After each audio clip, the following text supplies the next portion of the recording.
Hello students, welcome to my channel more education junction. मैं हूं अंजू श्री मिश्रा। आज हम आप लोगों के लिए अपठित गद्यांश लेकर आए हैं जो आपको एग्ज़ाम में हेल्प करेंगी। तो चलिए हम स्टार्ट करते हैं। और बच्चे, स्टार्ट करने से पहले यदि आप लोग मेरे चैनल पर नए हैं तो मेरे चैनल को सब्सक्राइब कर लें, और आपको अच्छे लगे तो आप अपने दोस्तों को भी शेयर कर दें ताकि वो भी इसका लाभ उठा सकें। तो चलिए हम स्टार्ट करते हैं। देखिए, सबसे पहले क्या करना चाहिए, अपठित गद्यांश में हमें क्वेश्चन पढ़ने चाहिए। ठीक है, क्वेश्चन पढ़ने से ये हो जाएगा कि हमको पूछा क्या गया है। ठीक है, तो जैसे दिया गया है, पुरा कस्मिंश्चित् ग्रामे का निवसत, है ना। पूरा पहले के किसी ग्राम में, है ना। का मतलब स्त्री के लिए बोला गया है। ठीक है, तो यह स्त्रीलिंग का पूछा जा रहा है कि कौन रहता था पहले पुराने समय में।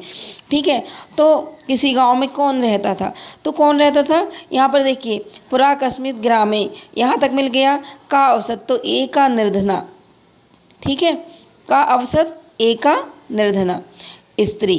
ठीक है, तो क्या लिखेंगे, आंसर सिर्फ हम इतना देंगे कि एका निर्धना वृद्धा स्त्री। आंसर हमारा सिर्फ इतना ही होगा, एका निर्धना वृद्धा स्त्री, इतना हमारा आंसर होगा। और इसके आगे हमें कुछ नहीं लिखना है। ठीक है, पूरा हमें नहीं लिखना है। आगे चलते हैं। फिर दूसरा क्वेश्चन देखिए, तस्या दुहिता कीदृशी आसीत। उसकी दुहिता, दुहिता मतलब बेटी, कीदृशी कैसी थी। ठीक है, कैसी थी उसकी पुत्री। तो तस्या चा एका दुहिता, दुहिता मिल गया अपन को, है ना। कैसी थी वो, आंसर हो जाएगा हमारा विनम्रा मनोहरा चा आसीत। विनम्रा मनोहरा चा आसीत। चा आसीत ना लिखे तब भी चलेगा। कैसी थी, विनम्रा मनोहरा, विनम्रा मनोहरा थी। ओके, अब नेक्स्ट पर हम आते हैं। देखिएगा, हमारा गा नंबर का क्वेश्चन देखते हैं हम। कहा समुड्डीय तस्या समीपम आगच्छत। कहा मतलब कौन, समुड्डीय, समुड्डी मतलब उड़ते हुए, तस्या मतलब उसके समीप, समीपम आगच्छत कौन उसके समीप आया, है ना। तो उड़ते हुए कौन उसके समीप आया, तो देखिए, कालानंतरम एको विचित्र काका समुड्डी तस्य समीपम आगच्छत। तो देखो, एको विचित्र काका, तो हम आंसर हमारा बस इतना ही हो जाएगा कि एको विचित्र काका। ठीक है, एको विचित्र काका, या सिर्फ हम ये भी लिख सकते हैं, विचित्रः काका, विचित्रः काका समुड्डी तस्य समीपम आगच्छत। ठीक है, अब हम आगे देखते हैं। नेक्स्ट क्वेश्चन हमारा देखिए, घा नंबर का। बालिका किम कर्तुम आरब्धा। बालिका जो है क्या करना प्रारंभ कर देती है, तो किम कर्तुम आरब्धा। ठीक, अब हम इसको हटा देते हैं। हाँ, तो आरब्धा मतलब आरंभ करती है। ठीक है, तो यहाँ पर देखिएगा कि क्या आरब्धा कहाँ मिल रहा है, ये मिल रहा है हमको। ठीक है, तो हम आंसर लिख देंगे रोदी तुम। क्या कर देती, रोदी तुम आरब्धा, मतलब रोना प्रारंभ कर देती है। तो हमारा आंसर हो जाएगा रोदी तुम आरब्धा। ठीक है, या किम कर तुम की जगह पर हम सिर्फ रोदी तुम लिख सकते हैं। आंसर खत्म। ठीक, आगे चलते हैं नेक्स्ट क्वेश्चन पर। नेतादृशा इति पदस्य संधि विच्छेद कृत्वा लिखित। नेतादृशः। ठीक है, पहले हम संधि बाद में करेंगे, अभी हम क्वेश्चन देख लेते हैं। 4 नंबर का क्वेश्चन देखो, माता पुत्रीम किम आदिशत। माता ने पुत्री को क्या आदेश दिया, किम आदिशत, है ना। तो क्या आदेश दिया था माता ने पुत्री को, तो उन्होंने क्या आदेश दिया, एकदा माता स्थाल्याम तंडुलान निक्षेप्य पुत्रीम आदिशत। क्या दिया था, तंडुलान निक्षेप्य माता पुत्रीम किम आदिशत। तो माता स्थाल्याम तंडुलान निक्षेप्य पुत्रीम आदिशत। तो हम एक ये लिख सकते हैं कि माता स्थाल्याम तंडुलान निक्षेप्य। ठीक है, इतना हमारा आंसर हो जाएगा। ठीक है, आंसर हमारा इतना हो जाएगा, माता स्थाल्याम तंडुलाम निक्षिप्य। ठीक। अब हम देख लेते हैं नेतादृश इति पदस्य संधि विच्छेदम कृत्वा, तो इस पद का संधि विच्छेद करें। तो नेतादृश्य का जो संधि विच्छेद होगा वह होगा ना प्लस एतादृशः, ना प्लस एतादृशः।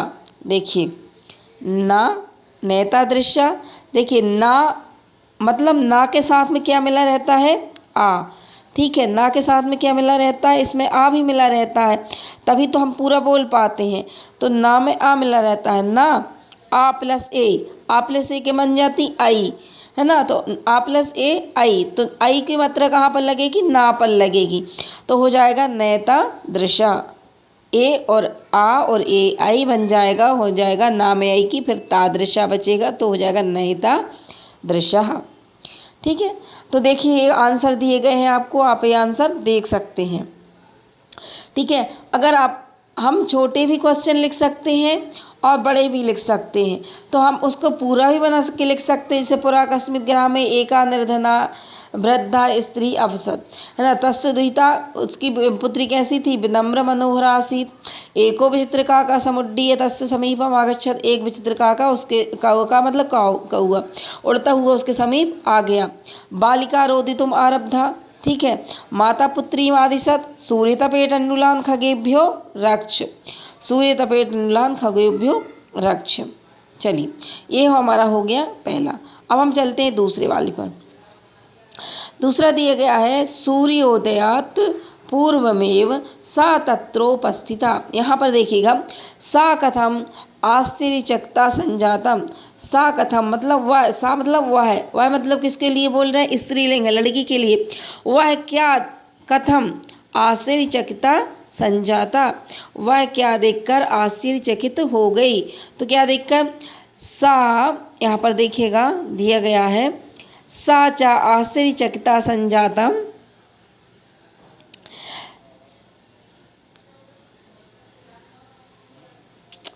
ठीक है। तो क्या देखी आश्चर्यचकिता संजातम, क्या देख के वो हो गई, वृक्षोपरि विलोक, है ना। वृक्ष के ऊपर विलोक देख कर वह कैसी हो गई, आश्चर्यचकिता संजाता।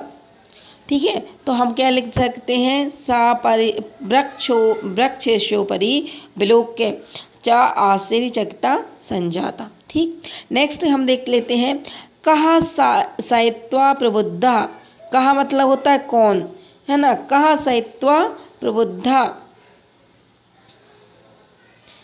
तो कहा कौन था प्रबुद्ध साहित्य, ठीक है। तो कौन था, काकः, यहाँ पर क्या आ जाएगा, काकः। नेक्स्ट क्वेश्चन देख लेते हैं 11 नंबर का। सह कदा तत्रोपस्थितः, है ना। सह कदा, वह लड़की को बोल रहा है, वह कब वहाँ उपस्थित हुई। तो वह कब हुई थी वहाँ पर उपस्थित, जब सूर्योदय हो रहा था, है ना। तो यहाँ पर देखिए कोई ऐसा शब्द दिख रहा है कि कब हो रहा था सूर्योदय।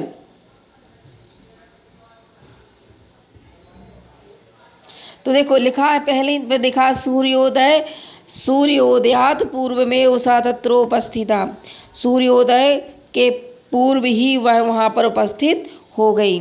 अब नेक्स्ट देखें, सा केन सोपानेन स्वर्ण भवनम आरोहत, वह किस सोपान, सोपान मतलब सीढ़ी, वह कैसी किस सीढ़ी पर स्वर्ण भवन में गई। ठीक है, तो कौन सी सीढ़ी पर गई, तो उसने हमने पहले आप लोगों को पढ़ाया भी होगा। ठीक है, तो यह पाठ में दिया है जिन्होंने नहीं पढ़ा। तो परम सोपाने सा स्वर्ण भवनम आरोहत, देखो आरोहत वर्ण भी दिया गया है, क्योंकि कुछ ना कुछ ऐसा शब्द मिल जाएगा जो इससे संबंधित, तो क्वेश्चन से संबंधित होगा। ठीक है, तो वह किससे गई थी, स्वर्ण सोपानेन सा स्वर्ण भवनम आरोहत। ठीक है, आगे देखिए, विलोक इति पदस्य प्रकृति प्रत्ययो पृथक कृत्वा। तो इसमें देखिएगा कि विलोक का प्रति जो प्रकृति प्रत्यय है उसको अलग करो। ठीक है, तो यह देखिए किससे बना है, पहले तो वी है, वी उपसर्ग लगा है इसमें। ठीक है, फिर क्या है, लोक है, और इसमें प्रत्यय जो है वह क्या लगा हुआ, ल्याप। ठीक है, तो यह हो गया विलोक्य। चलिए हम नेक्स्ट देख लेते हैं आगे। ठीक है, तो देखिए बी उपसर्ग लगा है, लोक क्या है, धातु है, और ल्यप क्या है, प्रत्यय है। और ये इसके आपके आंसर हैं, आप इसमें से देख के कर सकते हैं और पढ़ सकते हैं। आगे देखते हैं तीसरे नंबर पर। तस्मिन्नेव ग्रामे एका अपरा लुब्धा वृद्धा निवसत। उसी गांव में, तस्मिन्नेव मतलब उसी गांव में, है ना। तो इसमें दिया गया क्वेश्चन, तस्मिन्नेव ग्रामे एक अपरा का निवसत। तो एक अपरा, उसी गांव में एक कौन रहता था, लुब्धा वृद्धा। कौन रहती थी, लुब्धा वृद्धा। तो आप क्या लिख सकते हो, तस्मिन्नेव ग्रामे एक अपरा, का की जगह पर लिख दोगे लुब्धा वृद्धा निवसत। नेक्स्ट देखते हैं, सा स्वर्ण काकस्य किम ज्ञातवती। वह स्वर्ण काका के किसको जानती थी, वह स्वर्ण काका के किसको जानती थी। तो देखिए ईर्ष्यायाः सह तस्य स्वर्ण काकस्य रहस्यम ज्ञातवती। तो किम की जगह पर हम सिर्फ इतना लिख सकते हैं कि रहस्यम, उस रहस्य को वो जानती थी। ठीक है, आगे देखते हैं, सा काकम निर्भत्सयन्ती किम प्रावोचत। ठीक है, सा काकम निर्भत्सयन्ती किम प्रावोचत। तो प्रातः स्त्रत्य गत्वा सा काकम निर्भत्सयन्ती प्रवोचाजाजत की वह क्या करती, भो नीच काका अहमागता। मतलब वह उसको क्या भर्त्सना देती, गाली देती है। तो वो बोलती है कि अरे नीच काका अहमागता, मैं क्या हूँ, आ गई हूँ। और महाम तंडुल मूल्यम पृच्छत, और मुझको क्या करो, तंडुल के मूल्य दो, है ना। तो वह यही बोल देती है। आगे हमारा क्वेश्चन आंसर देख लेना। देखिए दिया गया है कि वह का सा काकम निर्भत्सयन्ती प्रवोचत, वह गाली देती हुई क्या बोलती है, भो नीच काका अहमागता महाम तंडुल मूल्यम पृच्छति। मैं आ गई हूँ और मेरे तंडुल के मूल्य दे दो। नेक्स्ट देखते हैं, ग्रामे इत्यस्मिन् पदे किम पदे विभक्ति वचनम च लिखित। इसमें विभक्ति और वचन लिखना। तो ग्रामे, है ना, तो ग्रामे सबसे पहले ग्रामे जो है विभक्ति, इसमें कौन सी विभक्ति है, इसमें है सप्तमी विभक्ति है। ग्रामे सप्तमी विभक्ति, वचन कौन सा है, एक वचन है। ठीक है, और हाँ ग्रामे में क्या है, एक विभक्ति कौन सी है, सप्तमी, और वचन क्या है, एक वचन। चलिए ये हो गया हमारा आंसर। ठीक है, और आप इसको देख लीजिएगा। यदि आप लोगों को मेरा पढ़ाना अच्छा लगता है तो मेरे चैनल को लाइक कीजिए, सब्सक्राइब कीजिए और कमेंट्स कीजिए कि आपको मेरा पढ़ाना कैसा लगा। और अपने फ्रेंड्स में शेयर भी कीजिए ताकि उन लोगों को भी इसका लाभ मिल सके। तब तक के लिए जय हिंद, जय भारत।